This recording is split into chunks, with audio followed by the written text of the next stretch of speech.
Good morning. We thank God because of this new day that God has given us to actually enjoy it and receive all the blessings that He has prepared for us for this day.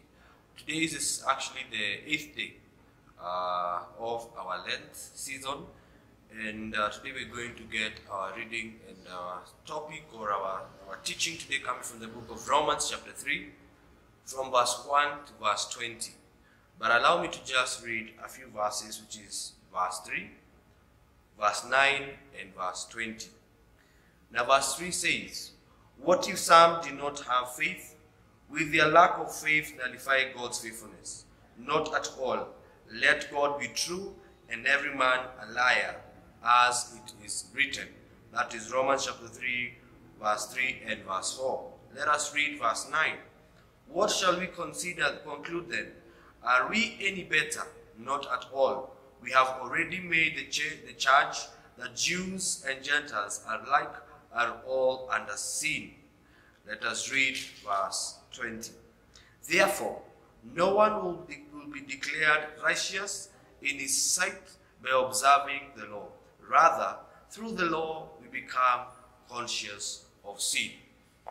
As it was highlighted to us when the book of Romans was being introduced unto us, Paul is told to ask so many questions, which he continues to go on and answer. And the evidence of that is in Romans chapter 3. Paul is talking about God's faithfulness. Paul is talking about the righteousness of people. Who is righteous? What if we are unfaithful? And what if we are unrighteous? So then, what happens? And he draws a conclusion very well when you come to verse 20, where he says, "Therefore no one will be declared righteous in his sight by observing the law. Rather, through the law we become conscious of sin." I was sharing the other day and I was saying that the law is not there to harm us, but the law is there to guide us and actually even protect us. The law is there to actually show us when we do not what is right and what is required of us. For example, we have the Constitution.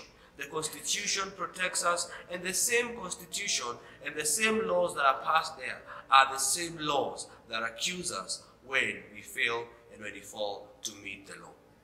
So when Paul is talking about faithfulness, he's also talking about even if we remain unfaithful, God cannot be unfaithful because God cannot deny himself. Remember, what we have received is not because we deserve it, but because God actually gave it for us for free. It is something we do not deserve, but God actually gave it unto us.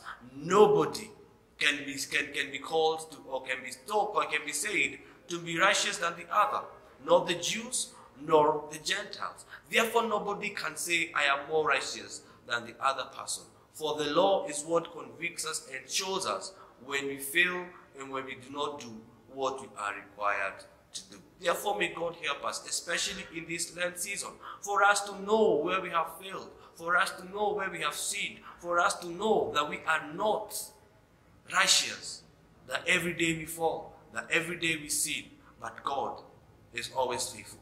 Even though we do not remain to be faithful and fulfilling the law, like Paul is saying, it is not the law that justifies us, but it's the law that actually shows us that we have failed, and it convicts us of our failures. So may God help us in the Lent season, for the Holy Spirit of God to lead us, for us to be conscious of where we have failed and where we have been falling, for us to rise, for us to change, and for us to be transformed. In the name of God the Father, the Son, and of the Holy Spirit.